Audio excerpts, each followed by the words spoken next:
Welcome to W5. Divorce. There's nothing pleasant about it. Families divided, spouses fighting each other, children in broken families. And now for couples breaking up, a whole new battleground. It is called parental alienation, when one parent brainwashes the kids, trying to turn them completely against the other parent. It's a proxy war that can produce poisoned minds. As Paula Todd reports, family courts and social workers are grappling with how to make parents cooperate and to heal the children. It's not often easy. In these family videos, it's plain to see Frank Bellissimo is crazy about his little girl, Lysandra. But caught up in a vicious custody battle, those cherished moments were few and far between. Happy birthday to you. At first, Frank says Lysandra's mother only let him visit his daughter for 2 hours every other week. Happy birthday, my sweet cakes. During the 2 hours that I was visiting my daughter, I wasn't allowed to touch her for the first hour or hour and 15 minutes. Why? She would sit me down on one chair, and she would sit my daughter in another spot, 8 or 10 feet away from me, and say, you can look at her, but don't hold her, don't touch her, don't kiss her until I say so. My baby, I love you. Then, on one of those visits, when Frank scooped up Lysandra, insisting on holding her, his ex-wife called the police. He was charged with assault. They handcuffed me, they put me in the police cruiser, and I couldn't believe what was happening. The police treated me like I was a criminal. Frank was acquitted, but it was just the start of a nightmare cycle of false allegations he says his ex-wife made against him. Assault, threatening, even claims he didn't feed Lysandra. Did you ever harm your ex-wife? Never. Did you ever harm your daughter? No, never. Absolutely not. But nasty divorce tactics didn't stop with allegations. Lysandra's mom was bad-mouthing Frank and urging her to lie to keep her from seeing her dad. Who do you see? Daddy. Yeah, what's Daddy doing? I don't know. Smiling. Well, my mom, I knew she didn't want me to see my dad because she would do certain things that would, like, put him down or make him seem like he was bad or that he was, like a criminal. Come on, Sandra. At some point, you must have believed some of it. I mean, you were a young kid. Yeah, I did. If I wanted to go see my dad and she would say, no, we have to do something this weekend, then she would just be like, okay, if you want to go see your father this weekend, then you're not allowed seeing your friends for 2 weeks. And you can't go on the computer and you can't do anything. So you were punished for wanting to see your father? Yeah, basically. Experts call it parental alienation, a persistent campaign by one parent to poison a child's relationship with the other parent.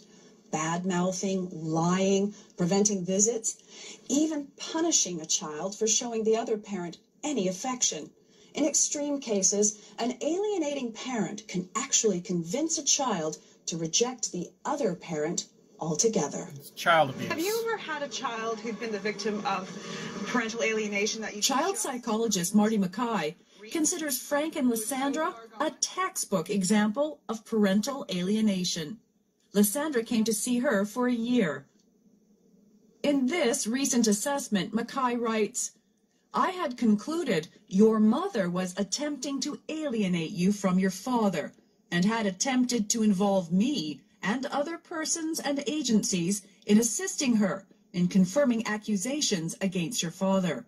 She was coached to lie about her father. Some of those lies were ones that had criminal implications and child welfare implications. So when a child is coached to lie, that's child abuse. In my view, it's abusive.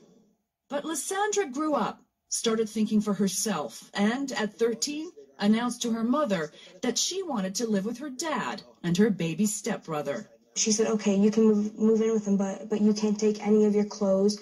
You can't take your laptop. All you can bring is a little backpack.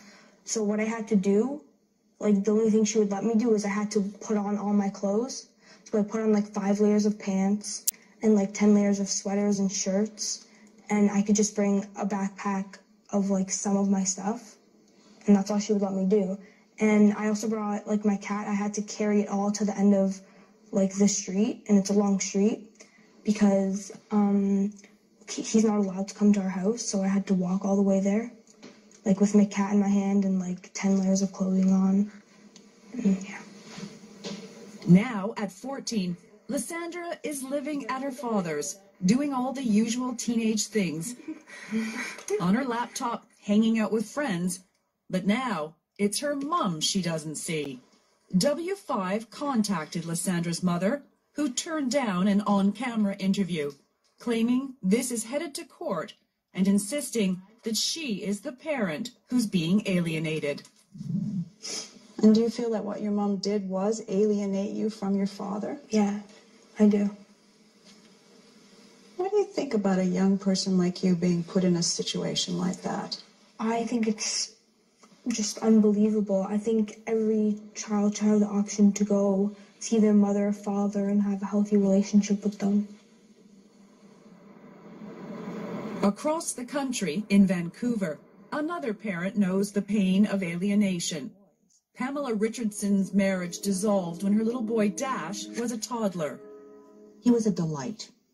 He was a lovely little boy, and he loved his mother and his father equally, as all children do. Yep. But Pamela's ex-husband Peter waged a savage custody war, using Dash as a weapon. A war he won, despite having problems with alcohol and drugs that affected his parenting. How did he wind up with sole custody of Dash? Well, that's the million-dollar question, isn't it? And I guess I can say, in a nutshell, he was a very well-known criminal lawyer in the court system in Vancouver. And he was known by all the judges because judges are lawyers first, remember? And he knew the system. So Dash lived with his father, but Pamela was supposed to get to see Dash half the time. Still, Peter got away year after year with denying Pamela visits with her son. I wouldn't see Dash for, a number of months, and not without me trying, not without me doing all the classic things that parental alienated parents do: cookies on the doorstep, faxes, phone calls, notes, trying to see him at friends' houses, you name it. You do everything you possibly can to try and keep that thread of a relationship alive. And time after time, you would go back to court to try to enforce your access. And how valuable was that paper that said you were entitled to see your son? Worthless. It was worth nothing. Worthless. What's the longest time you went without seeing your son? There was a period of 2 years, and I added up the hours, and it came to 24. 2 years. That's an hour a month. What did you miss? 2 years of his life. Illness, struggles with homework, parent-teacher nights. I was also not allowed at the school or to visit the doctor or dentist with him. As the years passed, Pamela realized her once carefree little boy, the son who loved times with his mum, was falling victim to what she calls a kidnapped mind, with too few moments like this, turning anxious and nervous with a father who was poisoning him against his mother. I used to phone, and for any parent that goes through this, and if they're listening now, I'm sure they can appreciate how difficult emotionally it is. Yep. To keep trying, to not give up, to not walk away. He stopped calling you mom. He called you terrible things like bitch and whore, and did it frequently. Well, there was a lot of abusive language. What do you think it would take to take a little boy who loved his mom to become this rude, abusive child who refuses to see you? What parents capable of this kind of abuse do is they use custody as an opportunity to isolate the child and program them. Dash was a teen now, alienated and isolated from his mother for years. He began to spiral down, failing grades, skipped school, and signs of depression. Comments like, if I was alone, I'd jump out of the school window. But he was out skateboarding till 2, 3, 4 in the morning. And it seemed like there was no control, no supervision. And it frightened me to death. What would Peter do? He would deny it. He's fine. Yep. He's fine. The only thing that does bother him, he'd say, is his weekend visits with you. Sound familiar, Julie Things Tremblay? got worse. Alcohol, drugs, and brushes with the law. Pamela kept up her fight for Dash, even finally winning custody. But Dash, completely alienated by now, stayed with his dad. He was living with his father, but apparently the rumor was that he wasn't living there either. He was living in a car, and there were altercations and fistfights now between Peter and his very sadly unhealthy, emotionally, tragically damaged young man.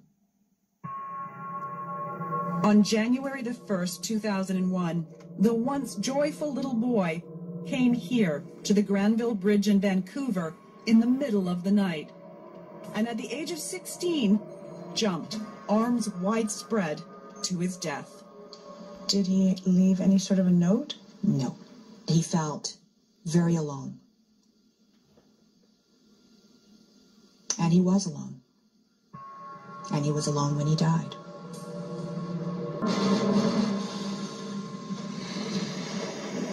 Pamela Richardson lives every day with thoughts of the son she lost, a son who jumped to his death from this bridge in Vancouver.